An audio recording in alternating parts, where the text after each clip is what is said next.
இந்த யூஏஇல உங்களோட பர்சனல் செக்ல நீங்க ஃபேக் சிக்னேச்சர் போட்டு கொடுத்தீங்கன்னா ஹெவி பனிஷ்மெண்ட் இருக்குது தெரியுமா உங்களுக்கு? எஸ், நான் உங்க legal consultant G. Signing a personal check with fake signature in UAE, it's punishable offense. அப்படி என்ன பனிஷ்மெண்ட் இருக்கு வாங்க பார்க்கலாம். ஹாய் ஹலோ ஃப்ரெண்ட்ஸ், வணக்கம். நான் உங்கள் லீகல் கன்சல்டன்ட் தமிழ் வழக்கறிஞர் அட்வொகேட் பவன்.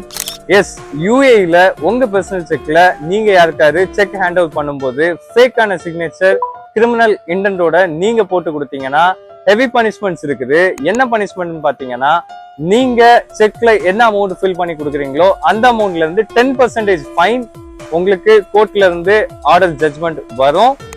என்ன அப்படின்னு எக்ஸாம்பிள் பாத்தீங்கன்னா, நீங்க இப்போ செக்ல 1 மில்லியன் திராம்ஸ் நீங்க ஃபேக் சிக்னேச்சர் போட்டு யாருக்காவது கொடுத்தீங்கன்னா அதுல இருந்து 10% பாத்தீங்கன்னா 100,000 திராம்ஸ் ஃபைன்.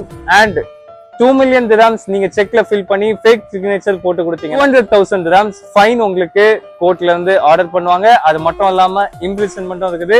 அண்ட் இந்த கேஸ் எப்பவுமே பாத்தீங்கன்னா கிரிமினல் கோர்ட்ல தான் கேஸ் ரெஜிஸ்டர் ஆகும். சோ இந்த மாதிரி விஷயத்துல நம்ம ஃப்ரெண்ட்ஸ் யாரும் இன்வால்வ் ஆகாம கேர்ஃபுல்லா நீங்க உங்க செக்கை யார்கிட்ட ஹேண்ட் ஓவர் பண்ணும்போது சைனை கிரிமினல் இன்டென்ட் இல்லாம ஃபேக் சிக்னேச்சரா இல்லாம கரெக்டா சைன் பண்ணி ஜெனியூனா ஹேண்ட் ஓவர் பண்ணுங்க. சோ இது போல மேலும் பல தகவல்கள் பெறுவதற்கு நம்மளை ஃபாலோ பண்ணுங்க. பவின்ஸ் லீகல் கன்சல்டன்சி UAE. நன்றி, வணக்கம்.